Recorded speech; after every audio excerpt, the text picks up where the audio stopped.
Vamos a retomar con el interés de recoger más las ideas de los participantes, de escucharlos mejor y que el profesor Seykula pueda reaccionar un poco más a sus experiencias y su pensamiento. Y en esa medida la propuesta es que durante unos 15 a 20 minutos nos reunamos en pequeños grupos y reflexionemos a partir de las experiencias que hemos tenido en nuestros distintos lugares de trabajo, sobre cómo estas ideas probablemente han estado presentes, han inspirado algunas experiencias que nos hacen pensar para las posibilidades futuras de continuar insertándolas, delimitándolas en nuestras prácticas de trabajo. 15-20 minutos. Muchas gracias.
¿Quién me ayuda a pasar el micrófono a los grupos?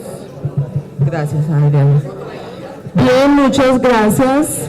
Vamos a esta última sección del encuentro. Sugiero que el portavoz del grupo nos dé un poco de contexto de las voces que recoge en su presentación para entender mejor su propuesta, su lectura. Gracias.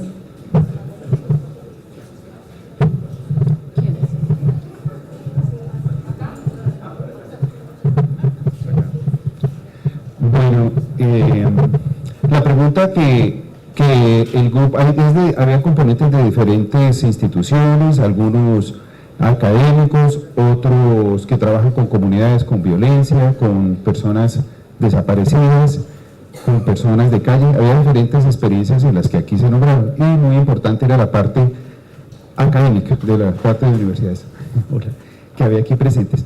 Entonces la pregunta fue: ¿qué elementos de este enfoque que nos ha presentado el doctor Seykula hemos visto en las experiencias y qué allí se podría hacer?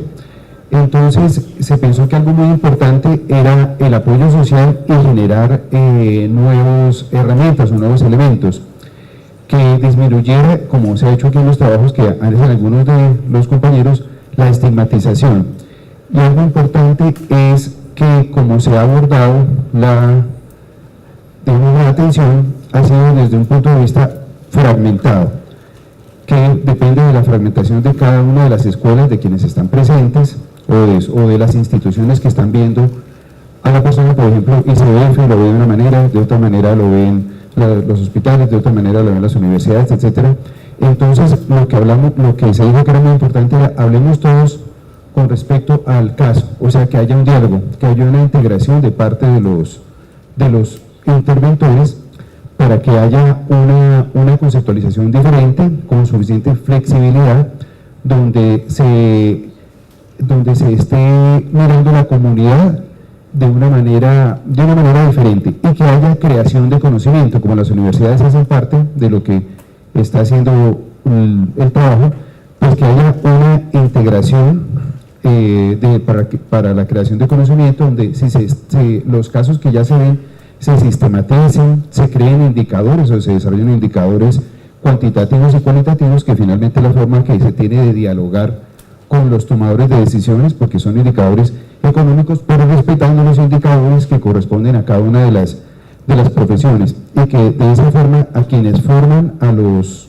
llámese los psicólogos, los psiquiatras o las diferentes personas que intervengan, tengan una transformación en cuanto en los objetivos que se está formando. O sea que de alguna manera se busque recomponer el todo, digamos la salud integral, mirada a la salud física, lo social, lo comunitario, lo psicológico, como una integralidad donde participan todos los elementos con suficiente flexibilidad, que era algo que el doctor nos exponía, y donde las prácticas que ya existen en las comunidades, por ejemplo las prácticas folclóricas, por decirlo así, tejedores o actividades culturales, hagan parte de lo mismo, como la salud y los elementos de la salud que trabajan, por decir algo, los indígenas, y que de esa manera se empodere la comunidad organizada, y que este mismo grupo que está aquí sentado es una comunidad, se empodere este diálogo intercultural y que sea lo que vaya presentándose. O sea, comunidad organizada en el saber, o decían en el sufrimiento, que tengan una forma de estructurarse.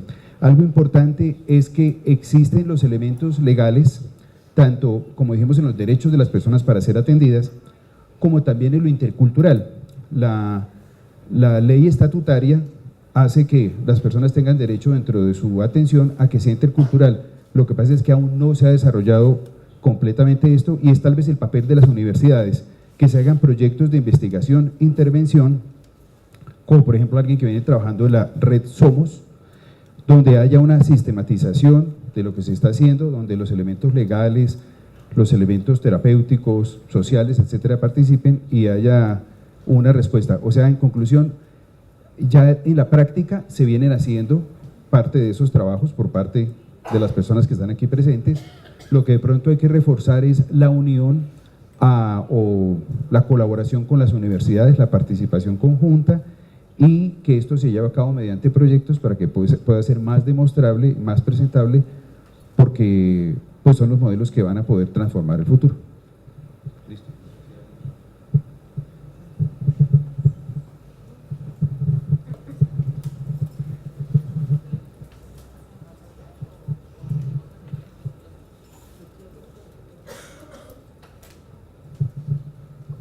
Hola, ¿cómo están? Yo soy Carolina Cruz Londoño, vengo en representación de la ARN y en este momento pues voy a tratar de hacer una relatoría de lo que hablamos en el grupo en este ratito. Estamos desde diferentes, digamos, como sitios de trabajo, estamos de políticas públicas, estamos de la parte académica, diferentes organizaciones, ONGs, en atención y acompañamiento a familias, y también pues de la parte individual. En general, todos le apuntamos a la salud mental pues, de las poblaciones en donde trabajemos. Muy parecido a lo que estaba diciendo el señor Leonardo, qué pena, referente a digamos que en las prácticas diarias de cada uno del quehacer de los profesionales se están dando muchos elementos de los que el profesor en este momento hablaba. De repente las visitas domiciliarias, el involucrar no solamente a la persona, sino a las familias, a las comunidades, a sus entornos cercanos. Esto se está haciendo, de repente no se está documentando, pero sí se está haciendo, y veíamos también la importancia de darle como ese toque propio, ¿sí? Como de poderlo poner en nuestro territorio, no solamente en las partes urbanas, sino también veíamos la importancia de poder llegar con esto a las partes rurales, donde muchos profesionales están teniendo que trabajar, digamos, de una u otra forma solos, sin mucho apoyo, y decíamos que una de las cosas más importantes que tenemos que lograr es podernos unir, tal vez como gremio, o tal vez como profesionales del área social que estamos trabajando en salud mental, y poder, decía aquí la profe, lograr ese clic, ese cambio, porque posiblemente se están haciendo muchas cosas, pero nos enfrentamos también a la postura de pronto estricta o reacia de los profesionales de no dar su brazo a torcer, para nuevas prácticas profesionales, nuevas prácticas de atención, nuevas prácticas de acompañamiento. Nos preguntábamos un poco de pronto con cuáles herramientas podríamos entrar a trabajar estas cosas, porque también habían algunos que nos comentaban que en su quehacer tenían elementos un poco diferentes o innovadores, como la parte cultural o el ir a terreno o ir a los espacios diarios de la persona o del cliente, pero pues hace falta de pronto un poco como conocer así. No sé si alguna del grupo quiera agregar algo más.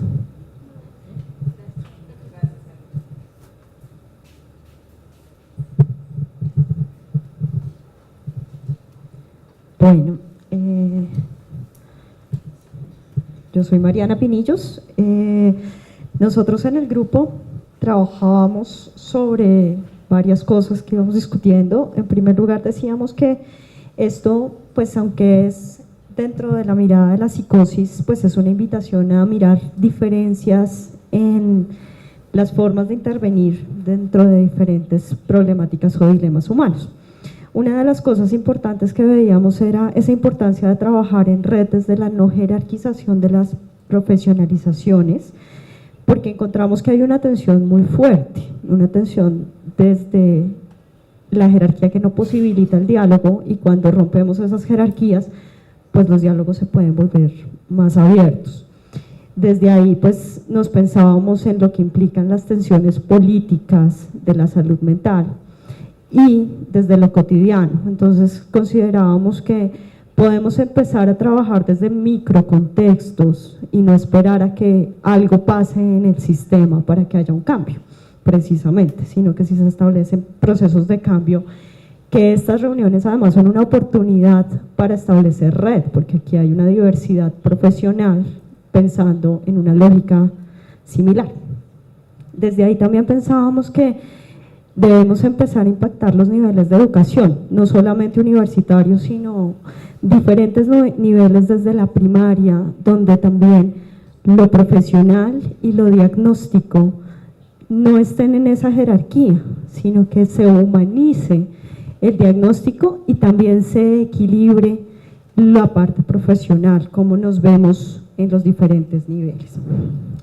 Y además de eso, en esa educación establecer como esos procesos dialógicos, ¿sí? Si la educación desde primaria es una educación abierta al diálogo y al reconocimiento y a la humanización del otro, podemos llegar a establecer unos procesos diferentes, porque desde pequeños ya estamos haciendo una cultura diferente.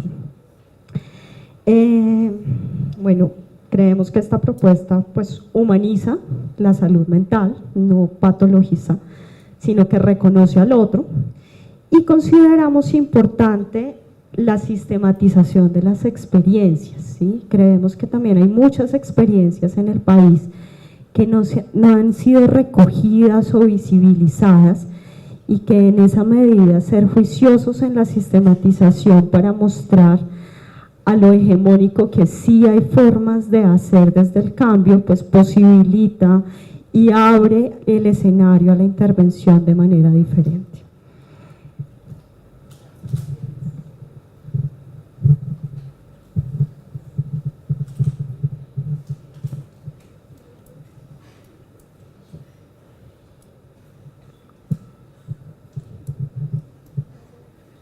Bueno, buenos días a todas y a todos. Mi nombre es Zulma Urrego y me correspondió hacer la relatoría de lo conversado en este grupo que estaba reunido en la parte de atrás. Un grupo del que hay que comenzar reconociendo su diversidad. Fue un grupo muy interesante porque reunía personas formadas en el campo de la salud mental desde las ciencias biomédicas y desde las ciencias sociales, a la vez que personas de diferentes campos de las ciencias biomédicas, médicos, terapeutas ocupacionales, psicólogos, psiquiatras de niños, de adultos, etcétera, y personas de las asociaciones de personas que están viviendo con diagnósticos psiquiátricos. Entonces digamos que hubo una buena polifonía para poder compartir ideas.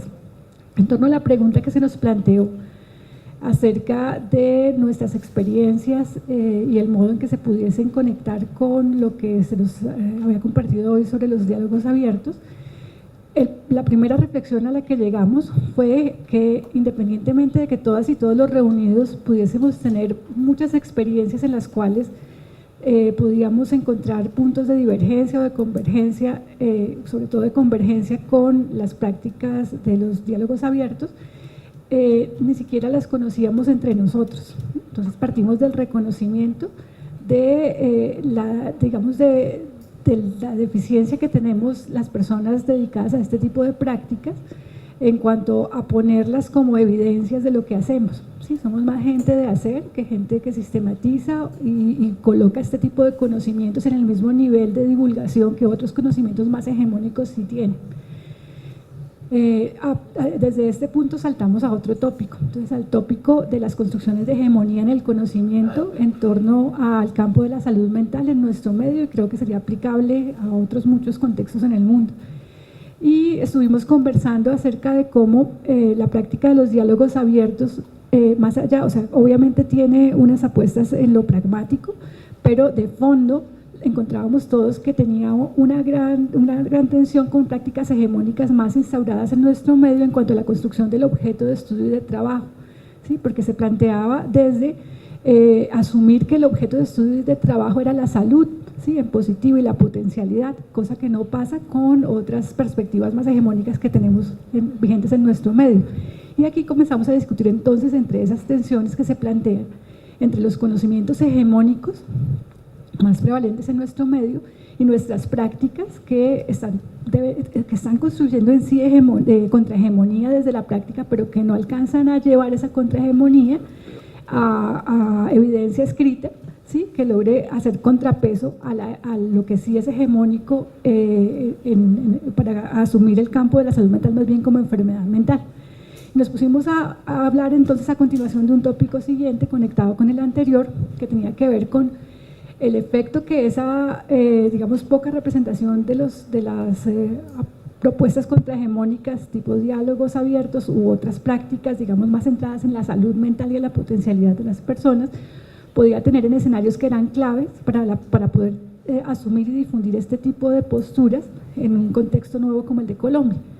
Y encontrábamos que entonces un primer obstáculo grande venía a ser la academia, ¿sí? Con un rol allí digamos, de potencialidad también, porque si la academia lograra abrirse, permearse hacia este tipo de concepciones más ligadas con la salud y con la potencialidad, la gente que se formaría allí estaría más preparada para llegar a hacer prácticas diferentes, pero no es lo que está pasando, ¿sí? Entonces, un obstáculo grande es la formación de las personas en la academia, de los futuros profesionales, en especial dentro de ciertos campos, por ejemplo, todos los campos ligados con la salud mental, que provienen de las ciencias biomédicas, en donde el discurso es absolutamente rígido desde hace mucho tiempo y con un gran apoyo desde poderes externos, incluso al campo de la salud, desde lo económico, etcétera, dedicados a que más bien se consolide el discurso de la enfermedad mental.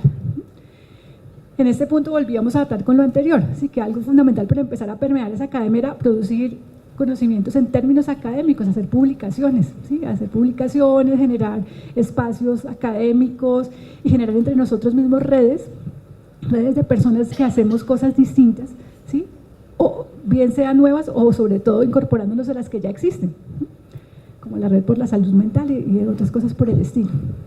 A continuación, entonces, habiendo percibido este obstáculo actual de la academia que se podría volver una potencialidad, identificábamos otro gran obstáculo que era la organización de los servicios de salud en nuestro país, ¿sí? Bajo un modelo economicista neoliberal instaurado desde la Ley 100 de 1993, que a pesar de muchos esfuerzos no ha podido ser, digamos, modificado a fondo, a pesar de que ha habido esfuerzos para sacar una ley de salud mental y otras cosas, el modelo grande no está así. Y veamos cómo esto era un gran obstáculo porque el mismo modelo lo que hace es reforzar las prácticas individualizadas y fragmentarias, ¿sí? Para atención a las personas de maneras absolutamente centradas como en eso de hacerlas funcionales pronto y como sea, ¿sí? A través de medicamentos o cosas, o sea, atenciones muy discontinuas, y fragmenta también los equipos de salud. Aun cuando existen prácticas y ha habido, digamos, experiencias en que aún en el marco de este modelo se ha podido hacer lo contrario de lo mismo. Entonces son prácticas que no se conocen y volvíamos a la parte inicial de que, bueno, listo, hay que publicar y hacer red. Y finalmente acabábamos hablando acerca de la necesidad muy grande de no solamente aplicar este tipo de principios para la parte clínica, sino en general para la apertura de diálogos sociales más amplios en torno a esto de la salud mental, que no es algo que competa solo a las clínicas y los clínicos, ni a las académicas, académicos enfermos, sino a la sociedad en general. No sé si recogí todo, si alguno de mis compañeros o compañeros quiera decir algo. Listo. El compañero nos va a hacer una propuesta muy interesante que voy a dejar que él la haga en su momento, pero lo anuncio para que todos sepan que nos va a hacer una propuesta interesante para articularnos el reto. Bueno, con el doctor Molina, el doctor Erazo de la Asociación Colombiana de Psiquiatría, y las organizaciones de personas que tenemos diagnóstico y familiares, a partir de la ley de la construcción de la ley de salud mental, creamos un movimiento que se llama Movimiento Nacional de Salud Mental. Las personas que eventualmente quieran vincularse, pues están invitadas, no sino que me den su teléfono y sus nombres y la organización en la que trabajan, y solicitaremos a la persona que administra el grupo para que los incluya.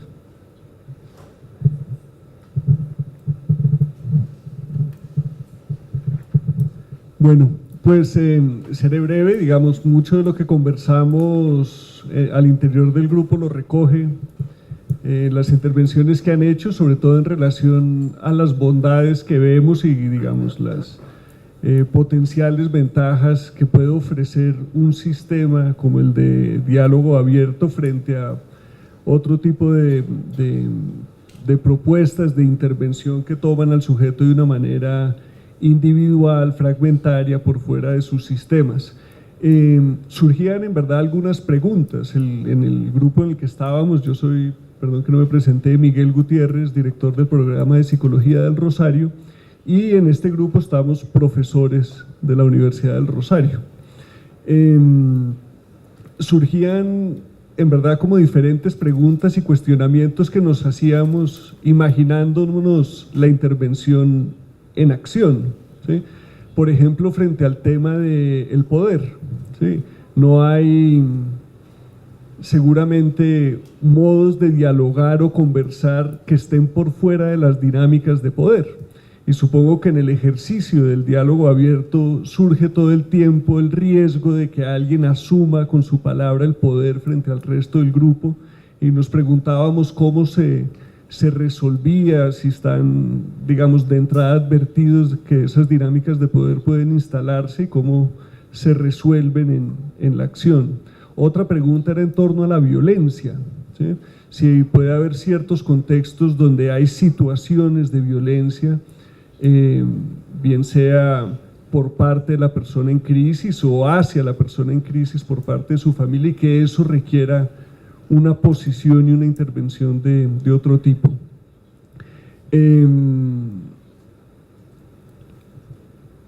¿Qué? Sí, bueno, había preguntas frente al tiempo también de la intervención, y eso también planteábamos pues que eso varía dependiendo de cada caso.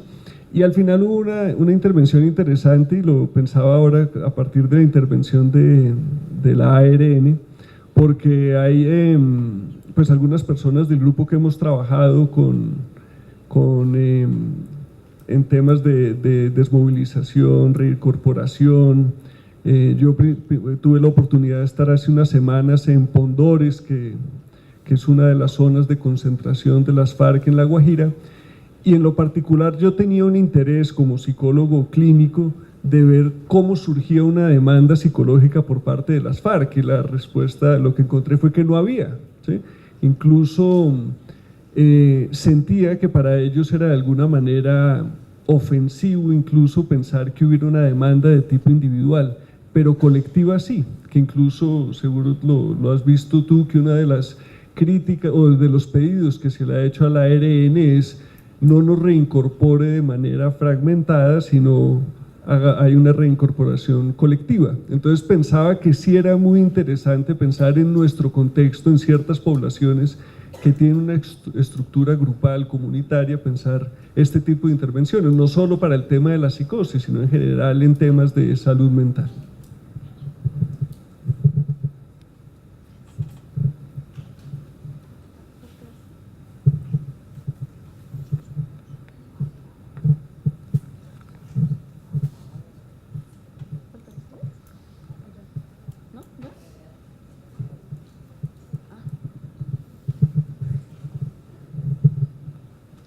Hola, me voltearé porque tengo las notas en el computador y no tengo tan buena memoria. También seré muy breve, siento que lo que hablamos se ha discutido en las intervenciones anteriores. Mi nombre es Juliana, por cierto. Siento que nuestro grupo habló, pues tenía personas de diferentes lugares, personas que venían del colectivo Aquí y Ahora, personas que venían de la academia, estudiantes de psicología de último semestre, psicoterapeutas. Entonces creo que habían experiencias distintas. Hablamos de los retos de dos tipos de redes, de las redes interdisciplinares del equipo, especialmente en este tipo de formas de acercarse a los problemas, y de las redes de apoyo que tienen las personas que se acercan a estos servicios, como la dificultad también del diálogo abierto implica tener esos dos tipos de redes funcionando bastante bien.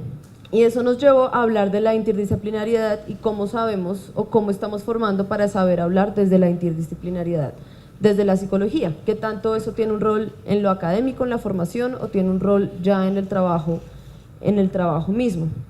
El caso que discutimos, aunque no fue muy extenso, fue el caso del colectivo Aquí y Ahora, que hablaban que, aunque no han hecho una gran documentación, un poco también expresada por falta de tiempo, les parece que les quita un poquito la responsabilidad al terapeuta hacer este tipo de intervenciones, de tener las respuestas todo el tiempo, porque las mismas familias pues van desarrollando sus propias soluciones a los problemas que van viendo, y que les gustaría poder documentarlo un poquito más. Entonces surgieron otras preguntas acerca de los sistemas de medición, si estaban midiendo, si estaban documentando, o algunas sugerencias de armar como un blog o otro tipo, un poquito como también estaban diciendo en otros grupos, de formas en las que podamos más bien conocer cuáles los resultados que se han tenido con este tipo de experiencias en otras, pues en los trabajos de cada uno. Y no sé si me falta algo.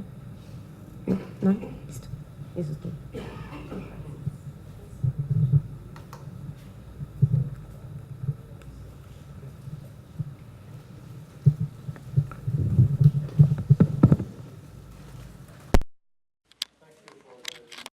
Más gracias por estos reportes que han sido bastante interesantes. Ahora, pues realmente no tengo nada muy especial sobre lo que quisiera hacer un comentario especial. Vinieron algunas ideas a mi mente que están mucho más relacionadas con el proceso en el que yo he estado involucrado cuando vengo de una forma tradicional de organizar nuestra práctica hacia una nueva forma de hacerlo. Y mientras lo hacíamos, han cambiado muchísimas cosas. Igualmente, cómo se ve, cómo yo veo a las personas, la vida humana, también ha cambiado desde que iniciamos hasta ahora. Bien, una de las primeras sorpresas que surgieron cuando empezamos con todo este proceso en Finlandia al inicio de los 80s, tuvimos una nueva ley expedida por gubernamental o por el gobierno, definiendo que todos los pacientes necesitaban un tratamiento personal, un plan de tratamiento personal, y nosotros dijimos que dentro de este plan de tratamiento tendría que estar mencionado cuál es el primer problema y cuál es el segundo problema y el tercer problema, para estar unificado cuál es el primer método, cuál es el segundo método y cuál va a ser el tercer método para encargarse de este tipo de problemas que habíamos definido, básicamente con la idea de que el personal tenía que tener una vista compartida sobre la jerarquía de los problemas de nuestros pacientes. Uno de los situaciones dramáticas que enfrentamos es que, empezando a trabajar de esta forma abierta, no solamente con la familia, sino también en muchos casos había personas del cuidado social, en otras personas estaba la policía involucrada. También podrían haber personas que están trabajando en el cuidado de la comunidad o en un hospital. Y, por supuesto, lo que tratamos de hacer desde el hospital fue tratar de imponer la forma de hablar. Así es como vamos a mirar a los problemas, pero todos estos profesionales y familias tenían su propio punto de vista.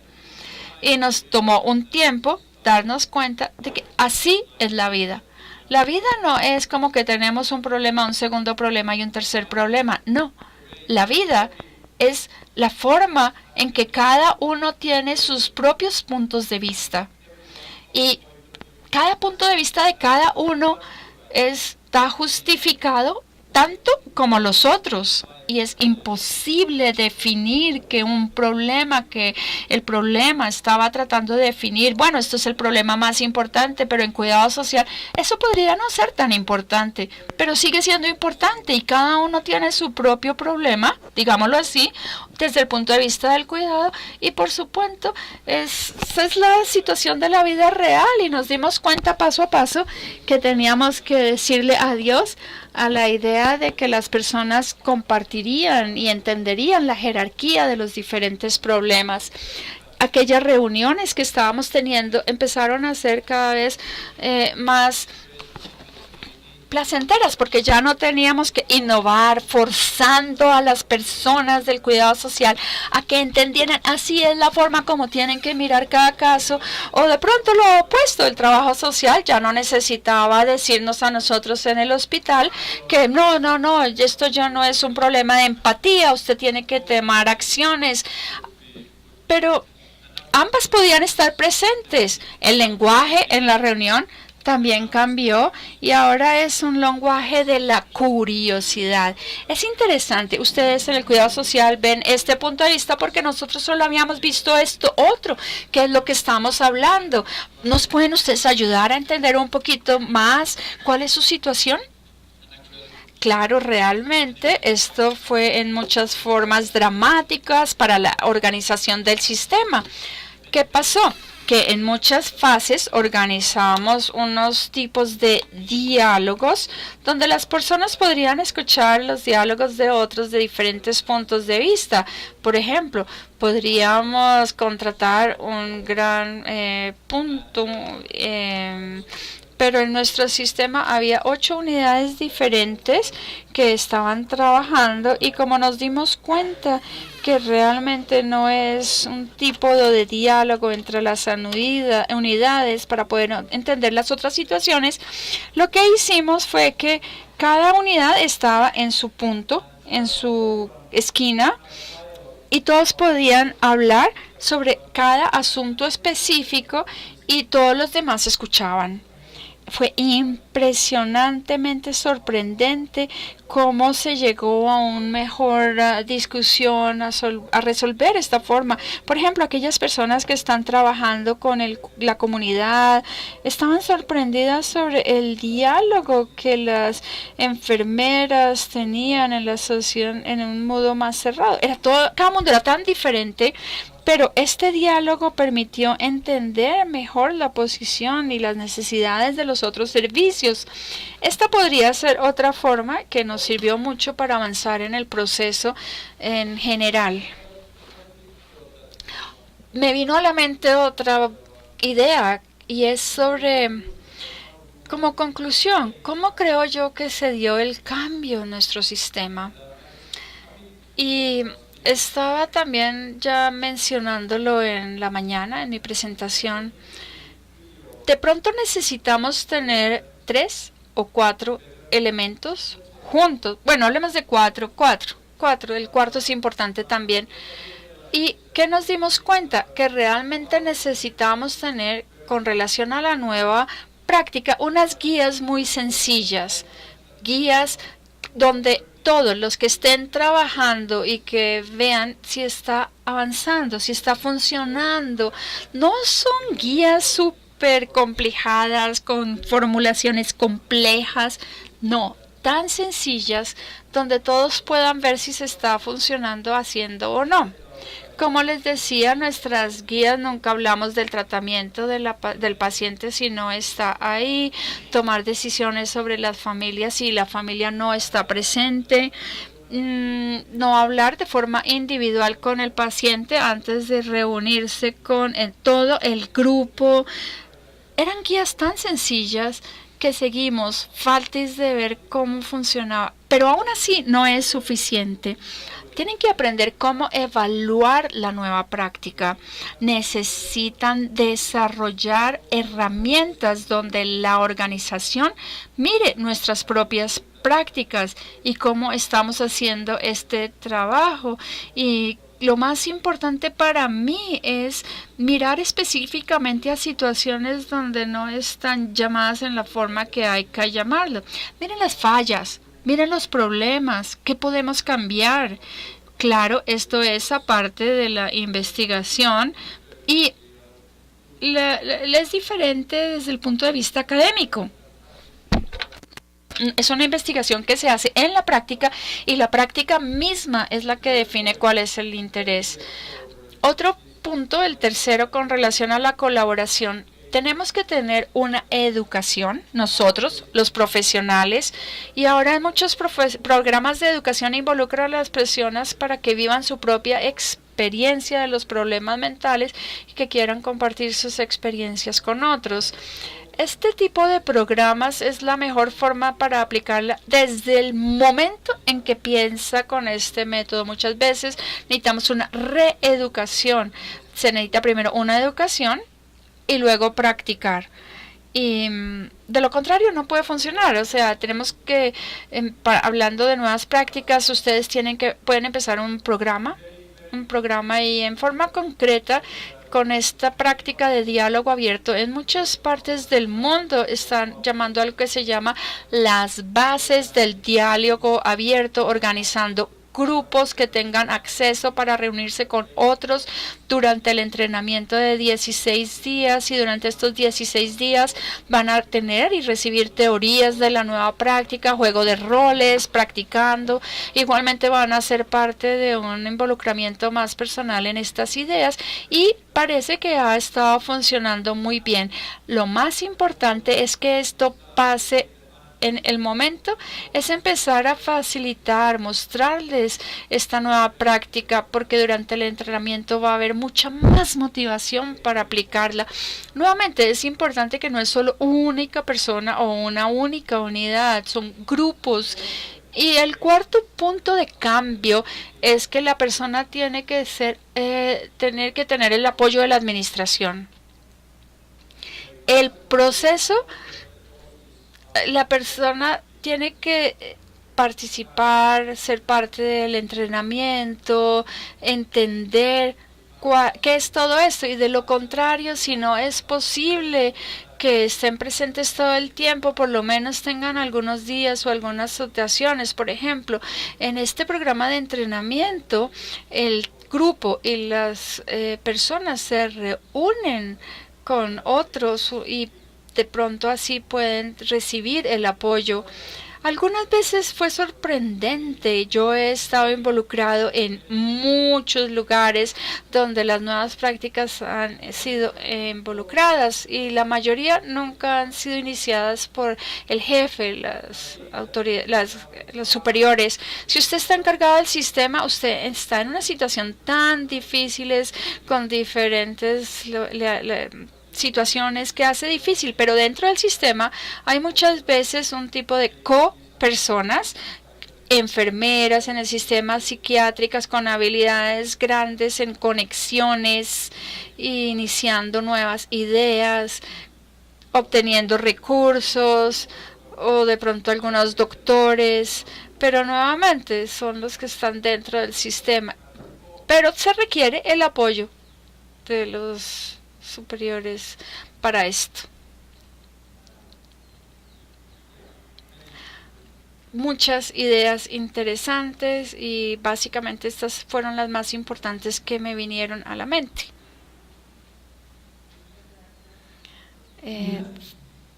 Thank you, Dr. Con estas síntesis y reflexiones muy interesantes de las distintas posibilidades que tenemos desde nuestros lugares. Creo que quedó una invitación también abierta a mantenernos vinculados, a sistematizar, a interactuar y a generar encuentros de alguna periodicidad que realimenten esta posibilidad de las nuevas prácticas en salud mental. Muchísimas gracias a todos por su asistencia y su participación.